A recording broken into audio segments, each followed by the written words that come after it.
皆さんごきげんよう、上川薫です。今回取り上げる話題はウクライナ情勢。日本においてはウクライナ情勢関連のニュースは総合的に見れば減少気味ですから、このチャンネルでの動画を使って情報の更新にお役立てください。今回取り上げる主な話題はこちら。1、ロシア黒海艦隊、ミサイル艇が撃沈化。ウクライナ軍の水上ドローン突撃の映像が公開されました。2、EU のウクライナ支援予算、ついに全加盟国の賛成により採択されました。3、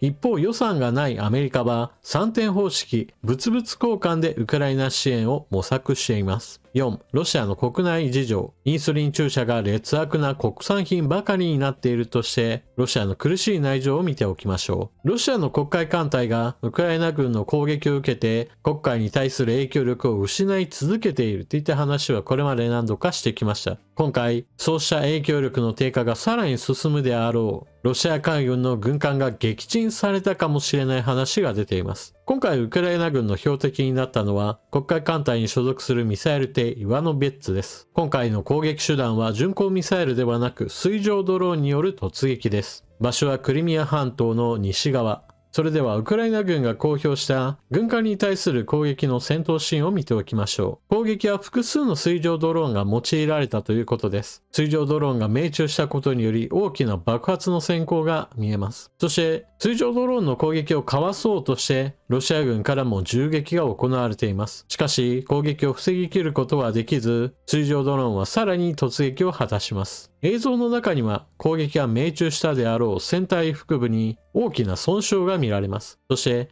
一度損傷したところにさらに追撃、大きな爆発が発生します。これにより船は傾き、そして最終的には沈没したかのような映像が流れています。実際に沈没したかどうかはわかりませんが、攻撃は命中したのは間違いないようですし、船首が空に向いています。この映像通りであれば、この船はおそらく海の木図となっているでしょう。今回の一件により、おそらくロシア軍は軍艦を1隻失いました。たった1隻ではあるものの、確実にロシア軍の稼働できる船は減っており、黒海におけるロシア軍の存在感はさらに縮小することでしょう。2、EU のウクライナ支援予算、ついに全加盟国の賛成により採択されました。ウクライナに朗報、EU からのウクライナ支援予算案がようやく採択されました。これまで EU はウクライナに対する支援を行うことは全体意見としては認められていて、ただし予算案の採択に関してはハンガリーが強硬に反対していました。そのため EU からのウクライナ支援は途絶していました。もちろんそれ以前に決まった話、予算がすでに執行されたものについては継続的な支援が行われていたのですが、戦争はずっと行われているわけなので、新たなものが加わらないというだけで、それだけでもウクライナにとっては厳しい状況を生み出しました。EU の予算案の採択には全加盟国の賛成が必要というかなり厳しい条件ですから、どこかの国がごねればそれだけで完全に動きが止まってしまうという民主主義の弱さを露呈しました。もちろん理想的な話としては全ての国々が賛成することができるというのであればそれは良いことなのですが、今回のように利害関係者、特にロシアに対して友好的な態度を取ることによってロシア産のエネルギー資源を安く購入できる、そのことに非常に魅力を感じる国が出てきて、ロシア寄りの行動を取る国が出てくる。このようなことは残念ながら今後も悪影響をもたらすと思います。今回ハンガリーはウクライナ支援予算案に賛成したわけですが、こうなったのは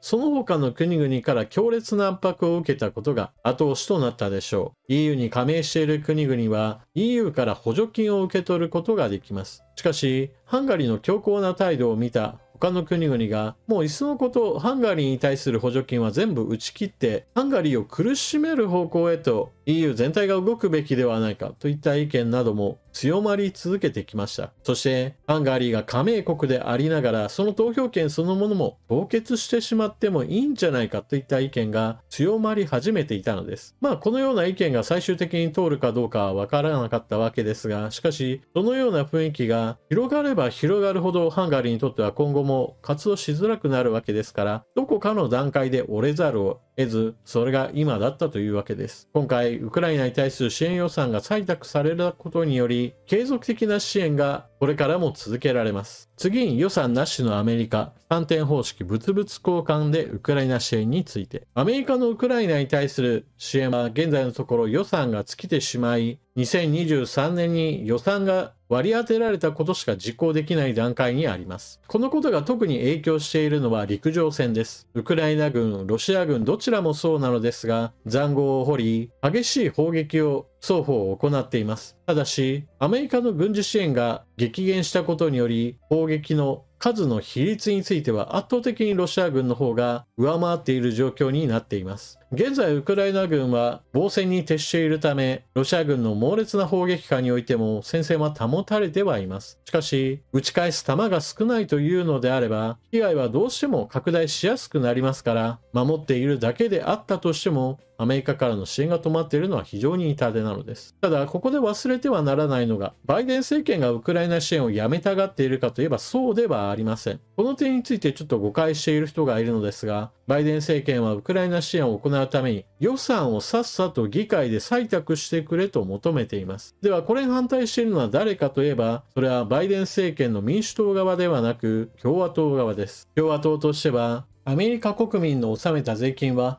アメリカ国内でのみ使うべきだと主張していて、ウクライナ支援にお金を回すのは無駄遣いだと表現しています。ただし共和党は、キリスト教、ユダヤ教、そしてユダヤ人の金融グループや放送メディア関係者らなど様々な影響力を考慮して彼らからの支持を取り付けるためにイスラエルに対してはもっともっと支援にお金をかけるべきだとしています。このあたりは完全にアメリカ国内の政治事情でウクライナ支援ではなくイスラエル支援に傾いているというわけです。ですから予算が採択されないためにバイデン政権としては別の方法でのウクライナ支援の方法を探っています。そこで現在浮上しているのが3点方式によるウクライナ支援です。これは今まで何度か登場してきた方法で、パチンコパチスロ屋の換金方式と同じで、直接的には物はやり取りできないんだけれども、どこか別のものを間に挟むことによってウクライナ支援を行おうというものです。例えば現在アメリカが行おうとしている3点方式のウクライナ支援はギリシャです。ギリシャは現在のところ軍の装備品を更新している時期で、例えば戦闘機としてはアメリカから F-35 戦闘機を購入し、陸軍の兵器についても順次アメリカから購入することを考えています。ギリシャが装備している装備品の中には旧ソ連系の兵器もたくさんあって、それらについては順次ウクライナに供与しても構わないものが含まれています。そこでアメリカとしては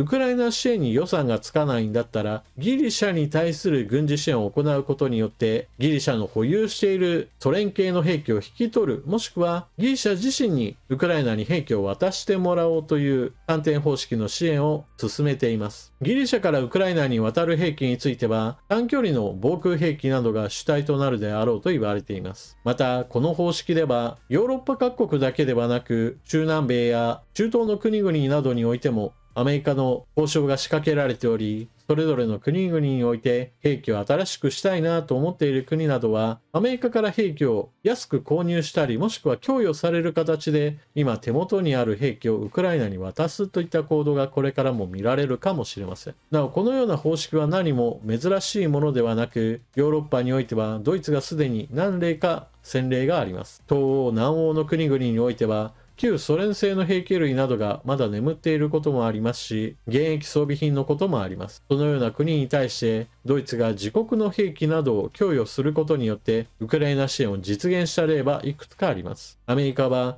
予算の採択がされないがためにドイツのこうした3点方式を自国でももっと拡大的に展開していく可能性があります。最後にロシアの国民いじめについて、ロシアはウクライナに本格的な侵攻を行うことにより欧米各国の企業はロシアでの事業を引き上げるといったことを行いました。医薬品については別に引き上げるような圧力はかかってはいないのですが、しかし当のロシアにおいては海外企業との取引がこれまでとは複雑さが増したことにより値段の上昇であるとか製品が入ってくる頻度が下がるといったことが起きています。そのために医薬品全般について流通量が減少し国産品を使うべしといった流れが生まれています。その中で特に顕著な状況悪化が見られるのが、糖尿病患者たちが日常的に使うインスリン注射。こちらの質が劣悪なものがどんどんと増えているというのです。欧米で作られたインスリン注射は安定的に供給されず、値段が上昇し、買いたくても買えない場所というものがどんどんと増えているそうです。その代わりに用いられているのがロシアメーカーによるインスリン注射で、これの品質が悪く、使った人たちの健康状況が悪化の一途をたどっているそうです。しかし政府としては、欧米企業ではなくロシアメーカーの品を使うべきだと奨励し始めていて、粗悪品を使わざるを得ない人たちの健康問題を全く無視しています。海外製の質が良いインスリン注射について購入できるのは都市部の富裕層ばかりで、一方において地方においては海外製のものが手に入らず、低品質のロシア国産品しか手に入らないといった状況に陥っています。この辺りにおいても地方民の切り捨てといったものが進められているように思えて、ロシアらしさといったものがちょっと如実に現れていることだと思います。というわけで今回の動画はここまで。EU からウクライナへの支援、ようやく予算の採択がされました。最悪期はこれで脱したと言えるでしょう。ただしもちろんこれは最悪期の脱出という意味においてはそうなのですが、最高の状態から言えばはるかにかけ離れています。ウクライナの苦しい戦いはまだまだ続くと見られます。一方、ウクライナ支援が復活が望まれるアメリカなのですが、残念ながら予算がない以上、知恵を絞らなければならない状態となっています。せめてウクライナに対するレンドリース法が生きていればまだ良かったのですが、なんで有効期限が切れるまでほったらかしにしていたのかと今更ながら、バイデン政権の先見の明がなかったことが悔やまれます。そのために物々交換を主にした3点方式によるウクライナ支援を模索しているところです。予算がつかない以上、それまでの間はアメリカはウクライナ以外の国に軍事支援を行って、その国がウクライナ支援を行うといったかなり回りくどいような支援が主体になるかもしれません。アメリカの影響力はなんだかんだ言って大きいものです。というわけで動画最後までご視聴いただきありがとうございました。チャンネル登録していない方はぜひともチャンネル登録していってください。そして動画を見合ったら評価ボタンのクリックとあなたの感想、コメントをよろしくお願いします。それでは次の動画でまたお目にかかりましょう。またね。